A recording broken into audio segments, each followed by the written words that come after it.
প্রচন্ড বাইরে গরম আর রোদ, তো মানে মুশকিল ব্যাপার। তো বেল নিয়ে এসেছি, এই যে বেলের শরবত হবে। আর বেল খেলে কি হয়, পেট ঠান্ডা হয়। হ্যাঁ বেটু, হ্যাঁ পেট ঠান্ডা হয়। আর হচ্ছে আমার ছেলে হচ্ছে ক্যামেরাম্যান আজকের। আর বেলটা সেই লেভেলের বেল, বেশ বড় বড় বেল নিয়ে এসেছি 2-3টা।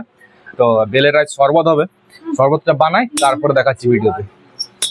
আর বেলটা দেখেই মানে জিভে জল চলে আসছে, শরবত তো দূরের কথা, এখনই বেলটা দেখেই জিভে জল চলে আসছে। আর একটা এখন গ্রীষ্মকাল তাই বাবারে, বেলটা টেস্টও সেরকম আছে বেটু। বেটু ক গ্লাস খাবি? 1 গ্লাস। 1 গ্লাস, ঠিক আছে। পরিমাণ মতন জল দিয়ে দেওয়া আছে, আমাদের যেহেতু 4-5 গ্লাস দরকার, তো 4 গ্লাস মতন জল দিয়েছি। আর ভালো করে হাতে করে না বেলটাকে না চটকালে মানে বেল ঠিক চটকানো হবে না। তো বেলটাকে চটকে নিই, তার সঙ্গে সঙ্গে একটু স্বাদ অনুসার নুন দিয়ে দেবো। চিনি দেবো নাকি বেটু?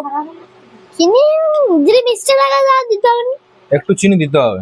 এর সঙ্গে জলজিরা থাকলে না আরো দারুণ লাগতো, কিন্তু জলজিরা যেহেতু নেই তো কিছু ব্যাপার নেই, এমনিতেই চলবে কি। ফাইনালি বন্ধুরা বেলের শরবত রেডি। এবারে গ্লাসে গ্লাসে ভাগ, আর এই 4টা গ্লাসে ভাগ করে নিই। যার যার নুন চিনি দরকার সে চিনি নিয়ে নেবি, এমনিতেই খুব মিষ্টি। আর খেয়ে দেখি কেমন লাগে। দারুণ দারুণ। আবারে 30-60 টাকাতে বেলটা নিয়ে এসেছি, তো 1 গ্লাস শরবতের দাম 60 টাকা। এটা 8-10 গ্লাস হবে, এটা তো অনেক মোটা আছে কি। হ্যাঁ, এটা তো জল দিলে আরো 5-7 গ্লাস হবে। আমরা যেটা খাচ্ছি এত মোটাটা অনেক 4-5 গ্লাস হবে। জামা প্যান্ট কোথায়? আমার জামা নয়, হ্যাঁ তোর মাকে দে, মাকে দে। লো,